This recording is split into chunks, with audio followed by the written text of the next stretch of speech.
Hello, my guest today is Cynthia Kane. Cynthia is a best-selling author and international communications coach. She's the CEO of Kane Intentional Communication Institute, as well as a certified meditation and mindfulness instructor. Cynthia, welcome to the show. Thank you. I'm very happy to be here today. Likewise, yeah, I'm glad to have you. I'm excited to have this conversation here, and I definitely I want to talk to you about how we can improve our communication by being perhaps more intentional about our hmm communication. But before we get there, let's back up and learn a little bit about you. Do you mind sharing some of your story on how you've got to where you are today? No, not at all.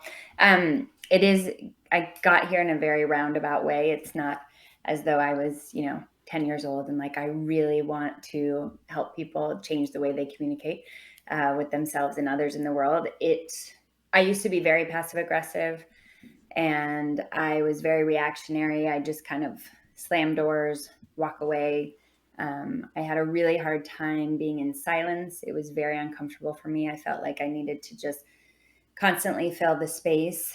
And I really was, I didn't really enjoy my time here in the sense that I was frustrated often because it didn't seem like people understood what it was that I wanted, but I also at the same time didn't know how to clearly express what I wanted. So I was blaming a lot and very resentful that people didn't just know how to understand or take care or give or support. And I didn't know any of this at the time, right? I just kind of thought that this was like how I was engaging with the world and myself, and that this was just the way it is. And then my first love and I, we had been together about 7.5 years, and we decided, okay, this was our time. We were going to grow apart. We were going to figure out the world kind of by ourselves, and then we were going to come back together. We really believed that the universe would bring us back together, and it did 4 years later. And we met up 4 years later, and it was kind of reintroducing ourselves to one another. One of the biggest issues that we had in our relationship was communication. And we decided, okay, we're going to try this again. And then 4 months later, he passed away unexpectedly. And my whole world it just bottomed out, really. And so I really wanted to feel better. I wanted other people to make that happen for me. I really wanted somebody to just come and take all of this suffering away. And it didn't happen. And I realized while I was just surrounded by tissues that I was going to have to do it on my own. And so that's where I went out and I searched to try to figure out how to enjoy my time here, how to feel better here. And what I found really was that if I wanted to change the way I interacted in the world with other people, with myself, I was going to have to change the way I communicated. And so it led me kind of on this search. And a friend of mine had suggested a meditation and writing retreat at the Shambhala Institute in New York when I lived in New York. And I was trying everything. And I was like, yes, I'll go. And I went, and that weekend changed my life. That's where I learned meditation, which allowed me to feel all the emotion that I was feeling around Mauricio is his name, Mao's death. And it just allowed me to be myself and not judge myself, and just meet me where I was, which was the first time in my life where I had ever been that kind to myself. And it was really changing the way that I was connecting with myself. And then I learned the elements of right speech in Buddhism, which are tell the truth, don't exaggerate, use helpful language, and don't gossip. And I thought, oh my gosh, this is it. Like, this is my way out. I can do this. But then I woke up the next day and had no idea how to actually, in theory, that sounds lovely, right? Like, Yes. Yeah. let's be kind, let's be honest, let's be helpful. But then you wake up and think, how do I begin this? And so that's kind of where this lifestyle experiment became. And it started with myself, and then it moved out to others. And so this practice of intentional communication was really born. And then I started kind of writing about it. And then I started writing books around the topic and then teaching classes around it. And then the demand for it was very high. And so it kind of all blew up from there in that regard. So others struggle with the same things that I had been struggling with. And what is such a wonderful thing about, I think about communication and most things, is that it's learned behavior, right? And so Mm. it's not something we're ever really taught to do. And so we get this really amazing opportunity at any point to be able to change it. So that's how I got to here. Yeah, thanks for sharing that. And Yeah. that's quite a story. And as you were telling that, I want to go back and pick a couple of things apart there. You had mentioned earlier on, you just didn't have the tools to communicate with the world, or really yourself, it sounds like. Yeah. You expressed you had this frustration that other people didn't give you what you wanted or what you expected.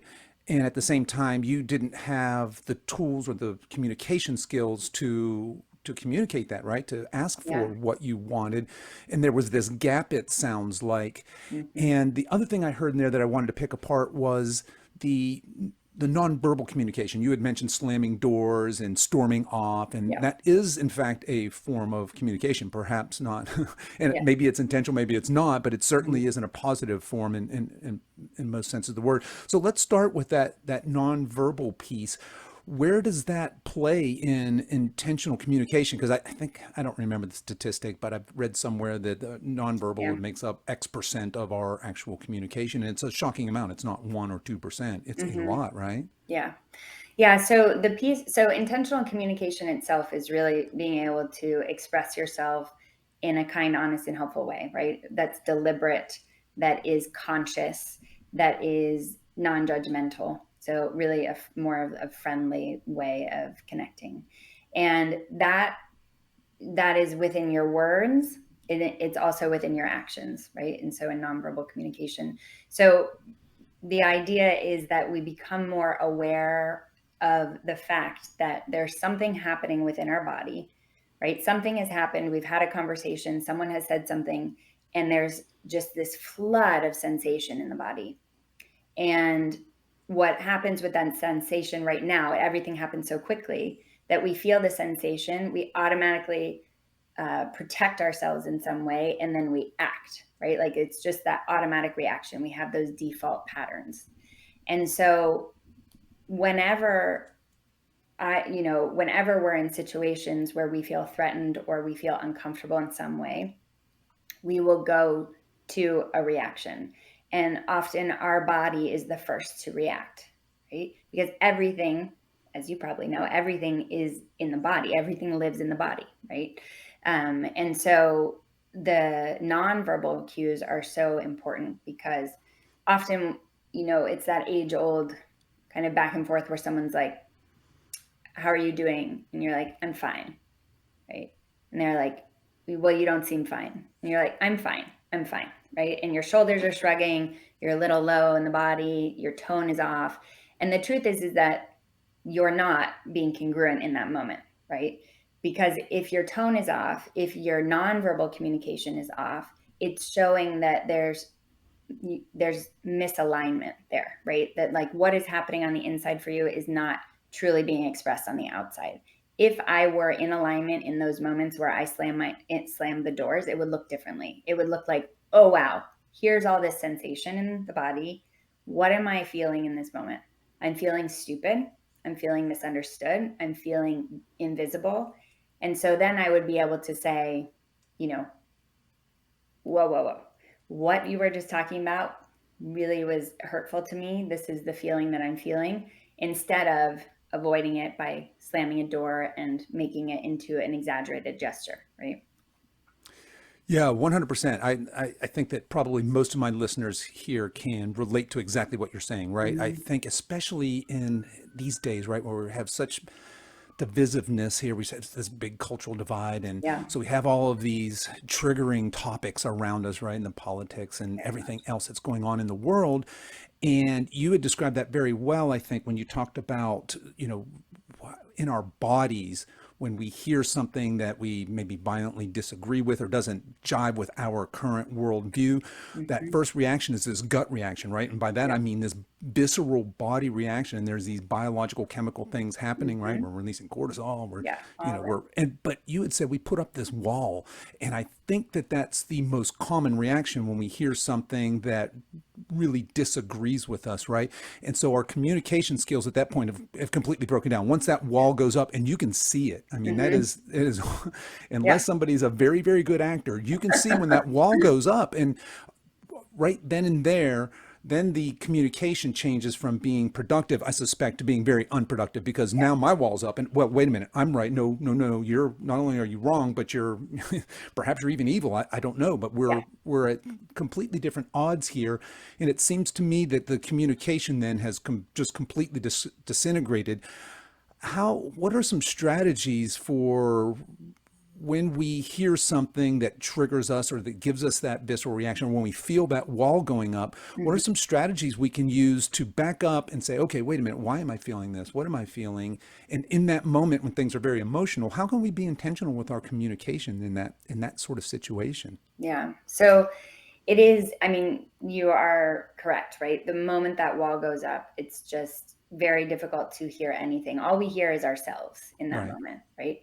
And so one of the, the best practices I believe in is first that just awareness that it's happening.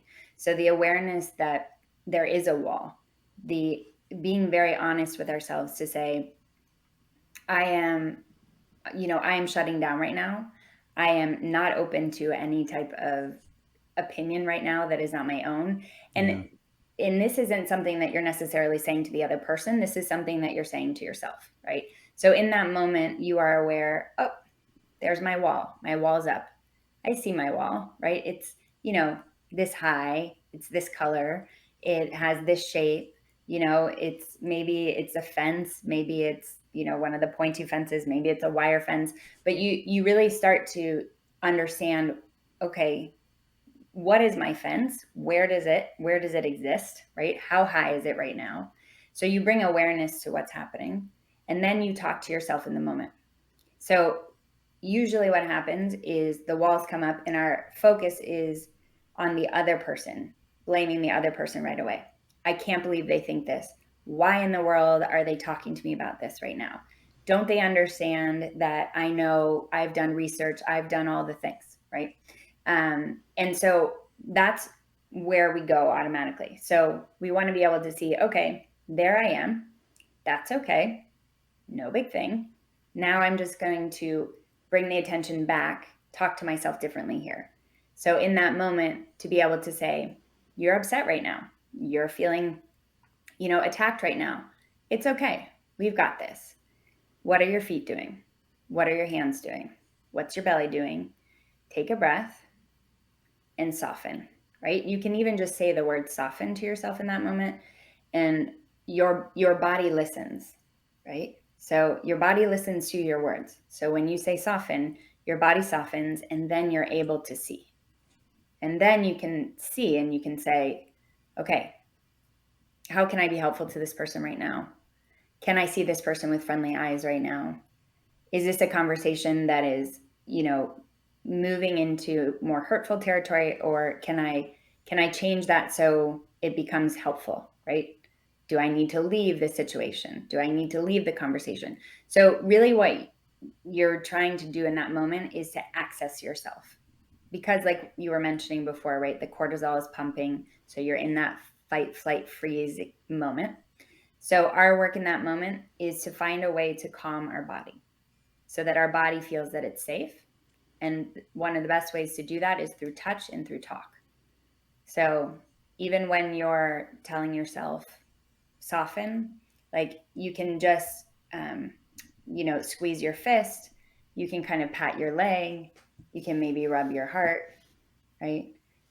You just find a way to allow your body to know that it's safe to listen or to leave, you know? Yeah, I love that. Finding, giving yourself that grace and that space to soften and to just to recognize that there's a wall. And then, okay, is this, is this a conversation that I should continue or should I leave? Right. Is this going to just become more hurtful both to myself and the other person? Mm-hmm. But I think that that's obviously much easier said than done, right? Mm-hmm. I Yeah. know myself, I've lately, for example, let's say my wife says something and it triggers me, and all of a sudden I'm on the defense and I can immediately see my wall go up. Yeah. And for me, the best thing to do is to check out for a minute.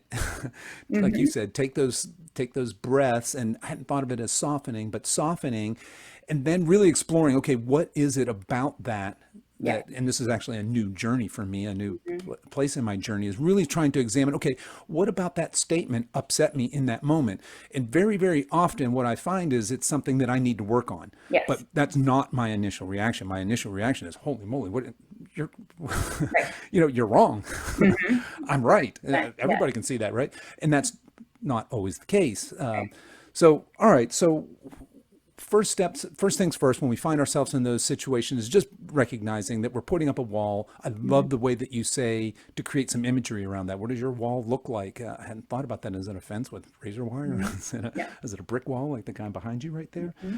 Okay, so I want to back up kind of to your original story again and pick apart a little bit more. You had mentioned that really the catalyst for you was this weekend retreat, this meditation retreat. It sounds like that obviously was very, very impactful for you, and that was kind of the turning point in your life.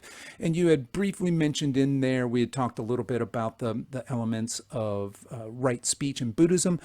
Talk to us a little bit about the role of Buddhism or spirituality in your journey and its impact on where you are today with communication. Yeah.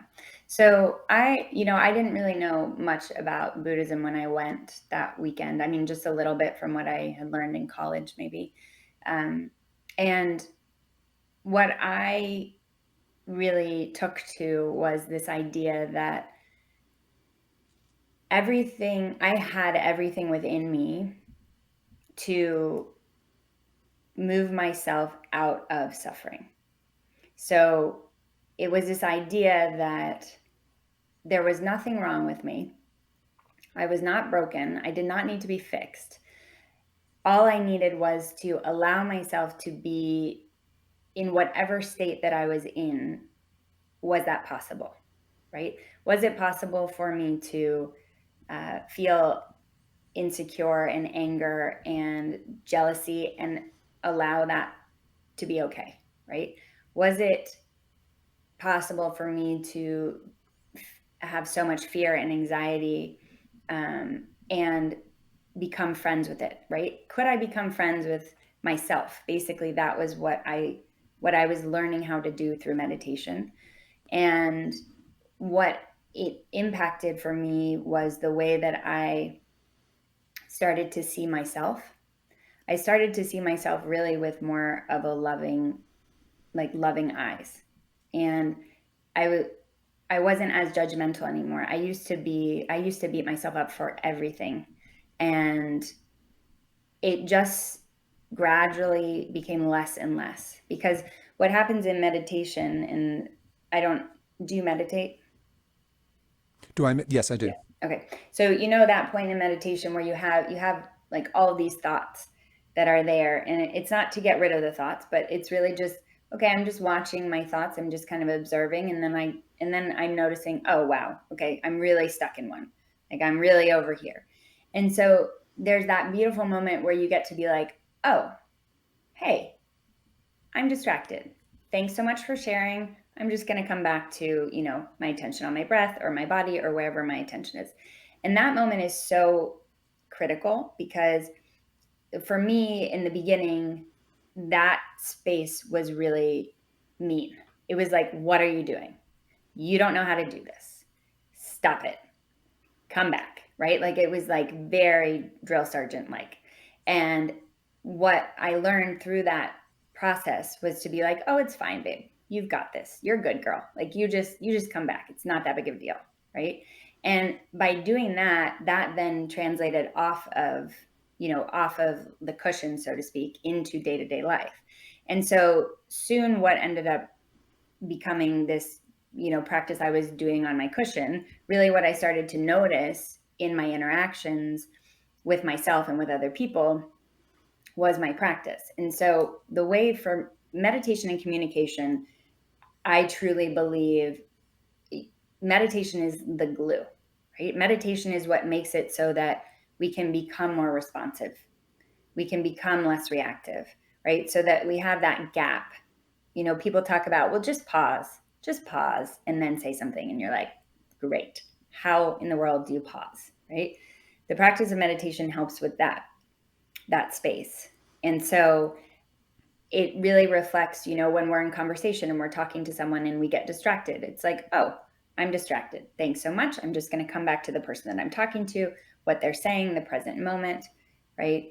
I'm going to just access this place where I can allow things to be as they are. If they don't feel right, I can feel the sensation of it. I'm not going to label it good or bad. I'm just going to feel the sensation.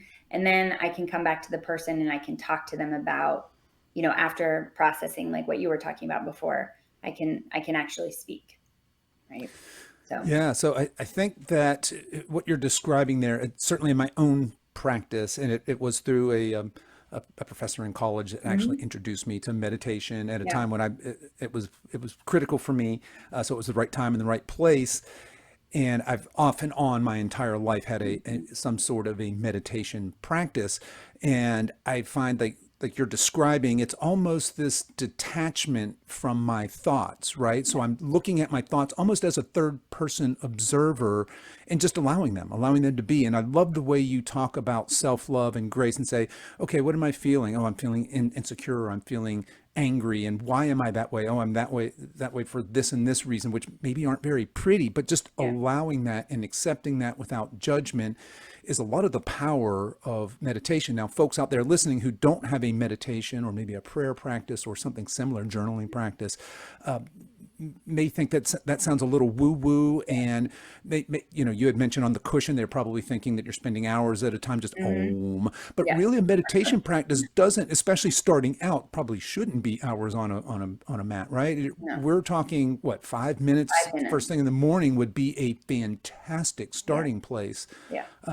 So talk to us a little bit to somebody who's listening to this and thinking, okay, yes, what you're describing is the human experience, right? Mhm. Basically, Yeah. I'd like to tap into some of this.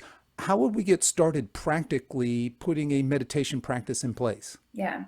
So I often suggest to people to begin in the morning, and like you wake up, you go to the bathroom, you brush your teeth, you come back, and just beginning by taking 5 long, slow, deep breaths in the morning, you will you will start to feel more centered, and it will lead you to want to sit. Meaning, when I say sit, I mean sit for 5 minutes and put your attention on something, right?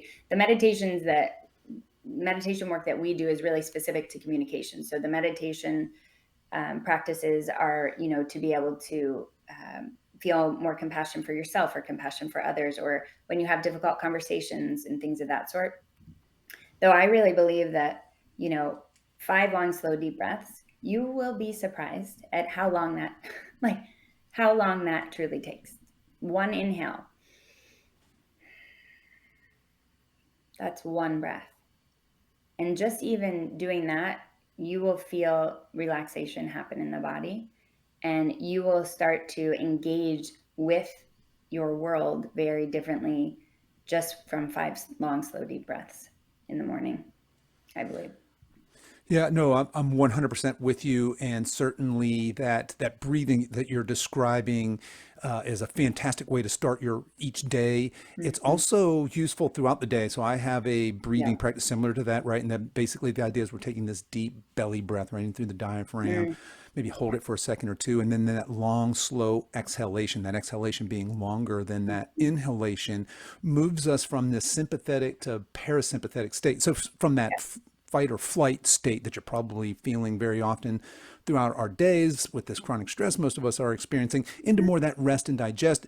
And it's your biology. It really can have an impact. So throughout the Yeah. day, as I find myself in these stressful situations, I'll just take the 30, 60, 90 seconds to have a cycle of deep breathing. And it's I mean, it's almost a miracle, right? It really is. Yeah. So yeah, folks that are interested in meditation, Well, actually, before I move on, let me just ask a question. There's a ton of apps in this space now, Brain Yeah. FM and there's a lot of meditation apps. Is there value in some sort of a guided meditation for folks getting started? I believe there is. I think when you're first starting out with meditation, being guided is really great, because so much of what happens when we first start meditating is wondering if we're doing it right. And just there might be a lot of doubt and insecurity and wondering, like, how much time do I have left? And, all the things. So it's nice to have a guide because you can give that responsibility over to someone else. And then there is a point, I think, that, some will get to where they want to then be led by themselves, and then they become their guide. But I think that, just getting started doing guided meditations is the way to go. The other, when you were talking to about just kind of getting started, the other thing people can do too is just do a really quick body scan. So they can close their eyes, just like a 30-second body scan, right? Just closing their eyes and going from the top of the head to, like, throughout the body to the feet, and just seeing about kind of softening or relaxing those areas of the body. Even just closing your eyes for just a second throughout the day and then opening them, right? That's a meditative state too. Anything that brings you, what you were talking about, into that, the parasympathetic, the rest and digest, Yeah. is really helpful. Yeah. Yeah, and we've talked about this on the show in the past, in past episodes, but one of the things that I've noticed is when I'm consistently doing a prayer and meditation practice, and even if that's only 5 minutes in the Yeah. morning, it actually, I mean, Cynthia, you've already talked about this, but it carries over into all areas in my life. But Yeah. I've noticed things like my HRV, which is heart rate variability, improves. I've noticed that my REM and deep sleep Mm-hmm. cycles are improved when it's consistently meditating versus when I'm not. So these things have some very real Oh yeah. effects on us, especially those of us that are aging, Mm-hmm. that are looking to optimize our health, right? As opposed to just being not sick, we want to have optimal health and vitality, and certainly that's what this show champions. So I feel like the meditation is it's that magic bullet, so to speak, right? And Yeah. it gets missed a lot. Yeah. Well, I want to go back because you had talked about accepting yourself, where you are accepting the way you're feeling. And you briefly touched on that self-love and Mm-hmm. self-acceptance. Talk to us a little bit about just dealing with negative self-talk, because I think most of us have this experience where Yeah. we will say things to ourselves inwardly that we would never ever ever say to Yeah. even a stranger, let alone another loved one. Talk to us about negative self-talk and maybe some strategies for dealing with that. Mm-hmm. Yeah. So negative self-talk, I think affects everybody, right? I We've agree. worked Yeah. with so many, Yep. so many people, and it truly is, um, the one piece that prevents us from, you know, e- enjoying our time here. Really, that's what I guess Mm-hmm. I can say it.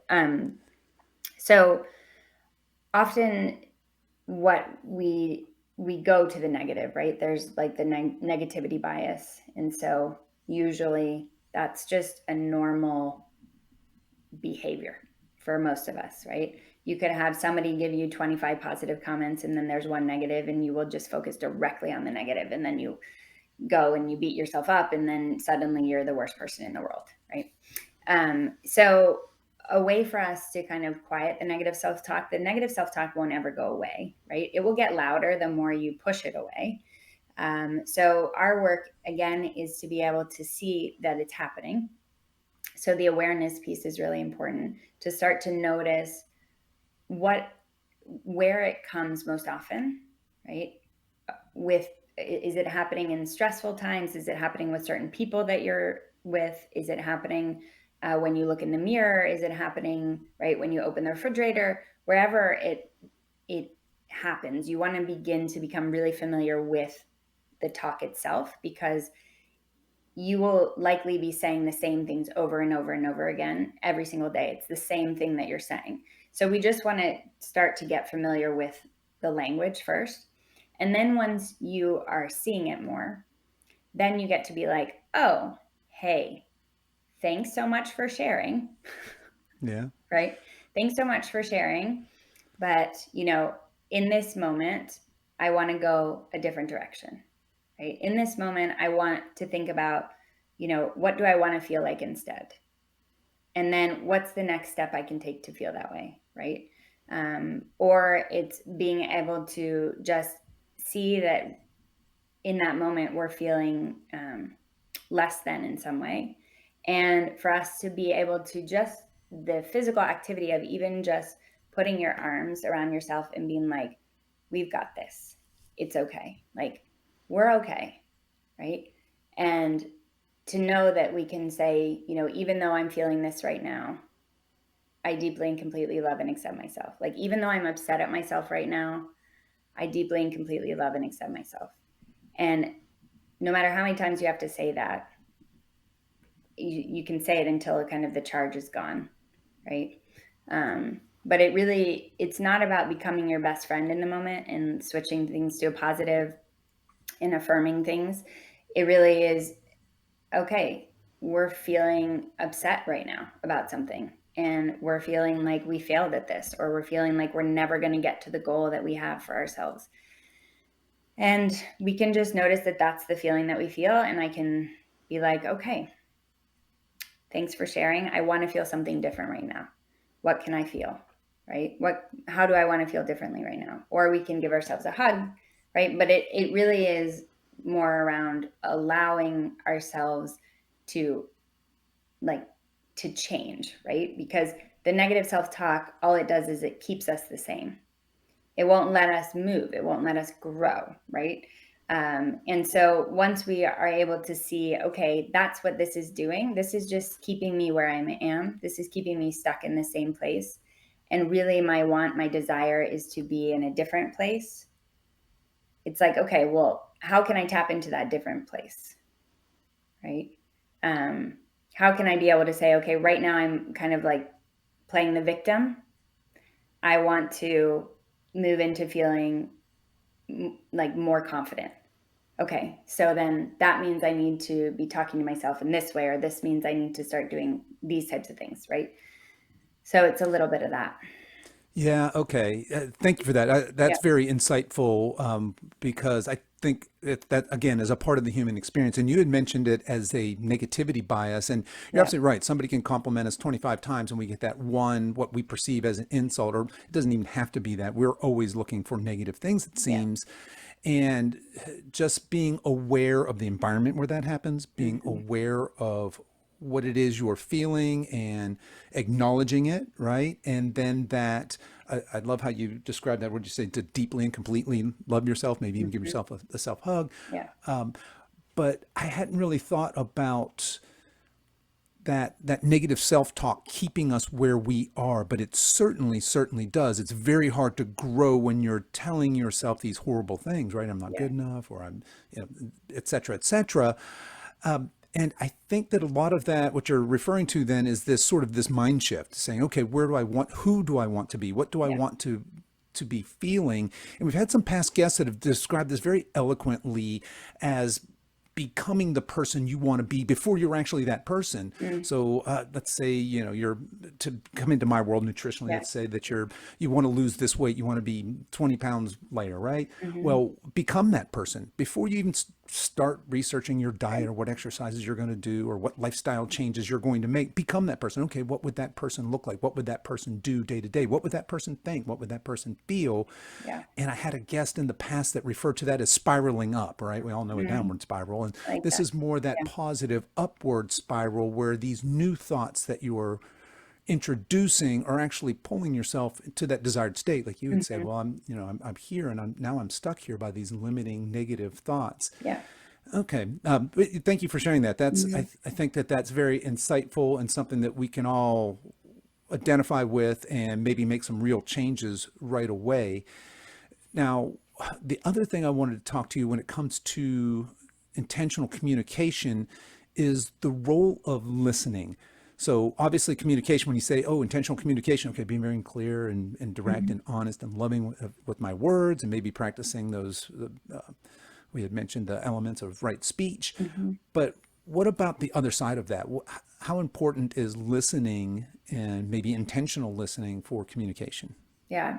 It's extremely important. So when you're first really learning this work, listening is the beginning, right? It's first listening to yourself, and then it's listening to others. So the listening to yourself piece is really what we've been talking about, the sensation in the body that comes in those moments that have you feeling triggered, the way that you're connecting with yourself. Because if we're not connecting to ourselves in a kind, honest, and helpful way, then it's really not possible for us to connect with others in that way, right?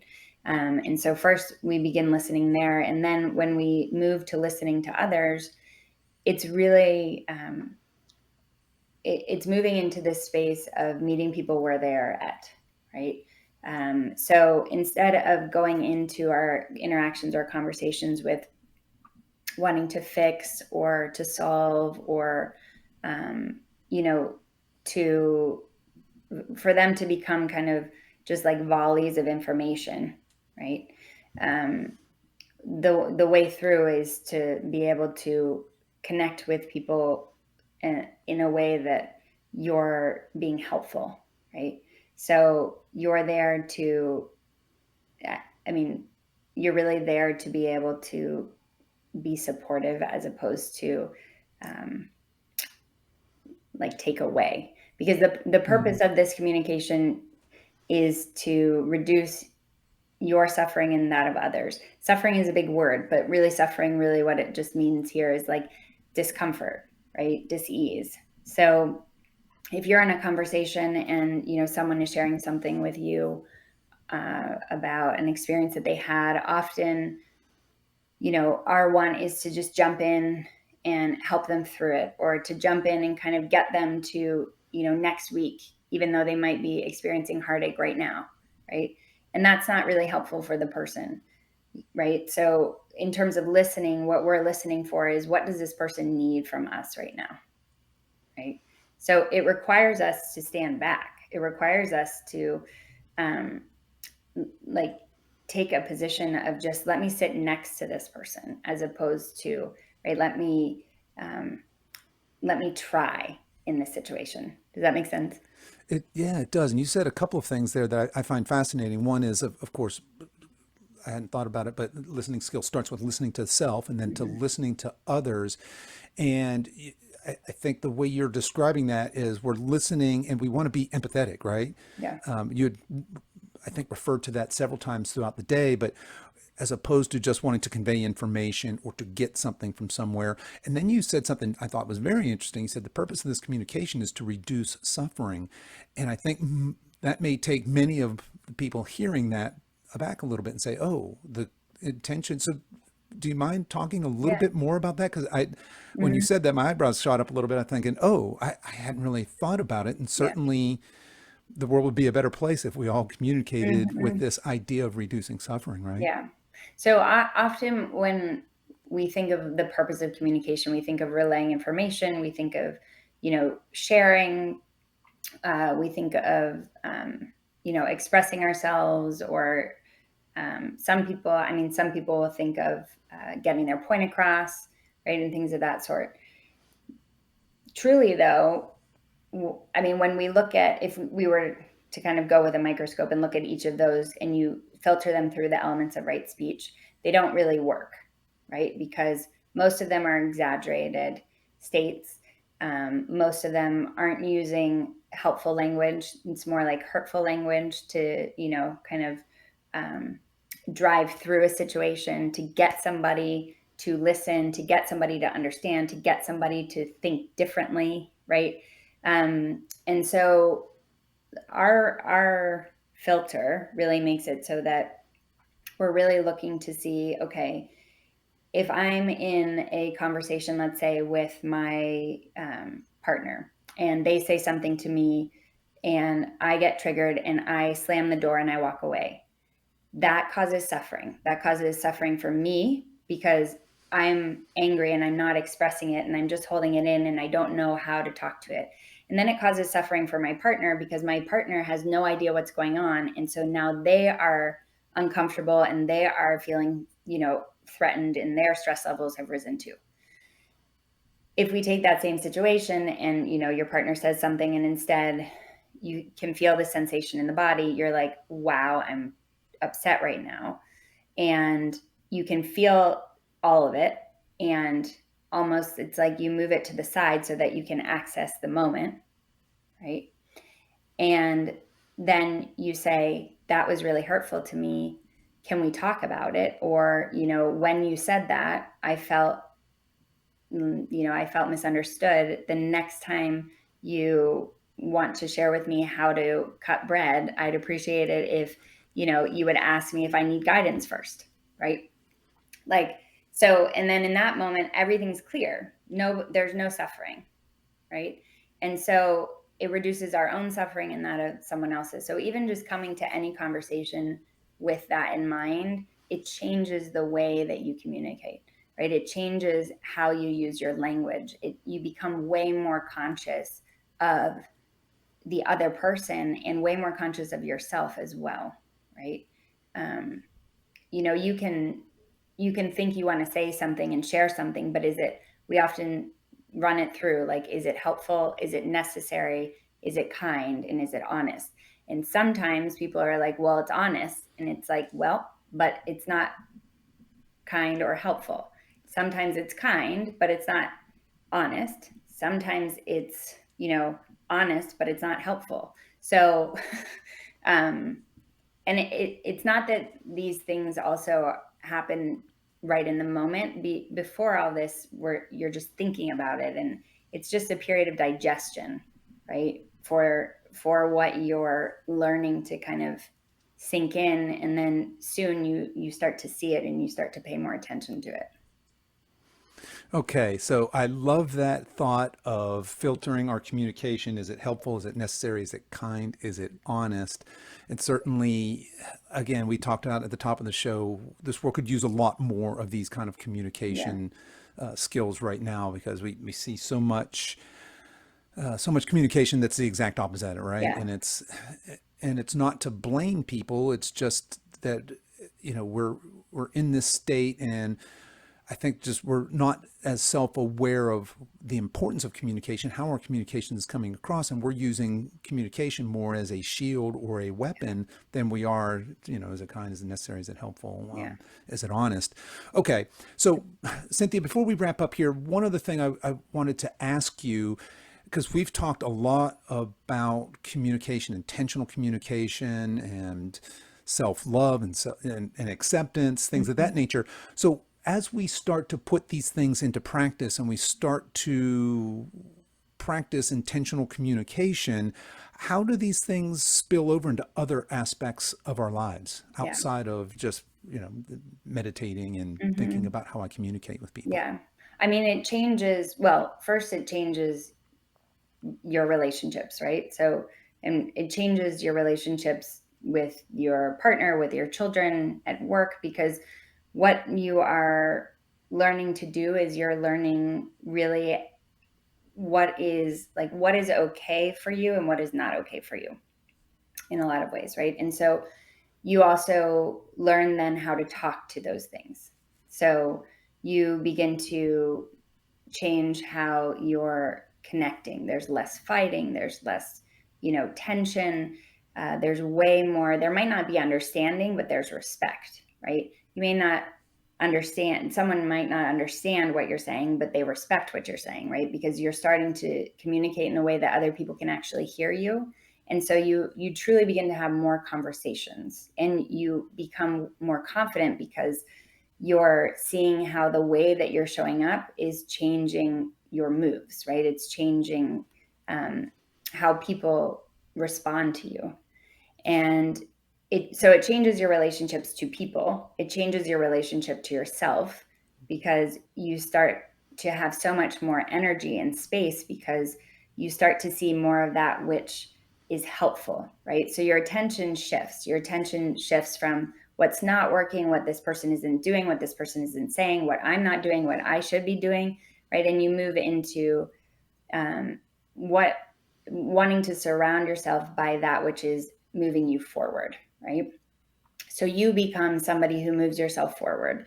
The relationships that you have are relationships that help you move forward or feel like you're going in that upward spiral, like you were talking to.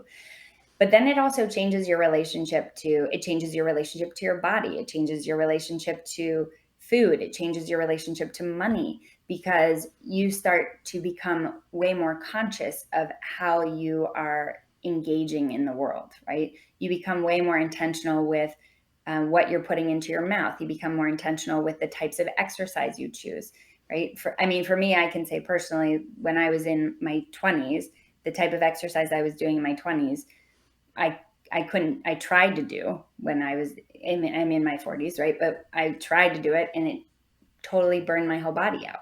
And so I was just not being intentional with the way that I was choosing how to work out, right? Because I wasn't paying attention. I wasn't listening to my body. So it's like you use it in every area of your life. Once you start to unpack it all, it ripples out. Yeah, and I thank you for sharing that. And I see that as you were talking through communication, and coming into this interview. Obviously, I did a little bit of background on you, so I Mm-hmm. suspected we might go down this path a little Yeah. bit. But my thoughts about effective communications, maybe before this conversation, would have been like, well, I want to be able to express myself clearly and concisely, and of course listen back would be important as well. And Mm-hmm. but I wasn't really expecting where we went with, especially the acceptance and the life changing capabilities of this Yeah. intentional communication that you're talking about, because you're talking about this moving into our, of course, obviously our relationship with ourselves, our relationship with others, but also with things like finances and our life and our Mm-hmm. quality of life, our physical health. And that's not immediately obvious, but I think that Yeah. the path that we took to get here kind of shines a light on how that could certainly be to help us really move forward, right? And to Mm-hmm. better ourselves. So thank you again for Yeah. sharing that. So, Cynthia, as we're wrapping up here, what's next for you? What do you have on the horizon?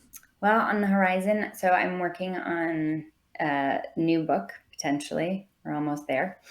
So that's exciting. And right now, we are going to be opening up our membership in August. And the membership is really around intentional communication guidance, where we meet weekly, and there's meditation, and there's daily or weekly communication intention set. And it's really a time to learn how to do this work, right? So to come to be able to say, these are the things that I'm experiencing. This is what's going on communication wise within these areas. What are practices that I could use? How can I move myself through? And to really be able to bring the theory, down to the ground. Because so much of this in theory sounds great, but it's possible to implement. It's possible to practice. And, we've helped over like 60,000 people now implement this practice. So it works. Yeah, okay, great. And we haven't mentioned your books yet, but you Oh, have How to yeah. Communicate Like a Buddhist, Talk to Yourself Like a Buddhist, How to Meditate Like a Yeah. Buddhist. This next book, is it going to be in that vein, or is this something completely different? It's a little different. A little different. A Okay, little fair different. enough. We'll be looking forward to that. And Yeah. then you had mentioned this membership you're opening.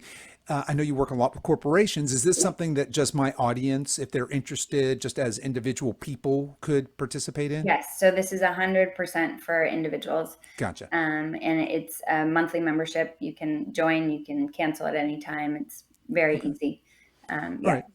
Well, in that case, let's segue right into how can people connect with you? What's the best way for folks to get in touch with you? Maybe learn more about this your upcoming sessions here. Yeah. So you can find me at cynthiakane.com, or you can find me on Instagram at cykane1. And there's also, the Institute website, which is intentionalcommunicationinstitute.com. Great. And folks, I will put all of that into the show notes. You can find that there.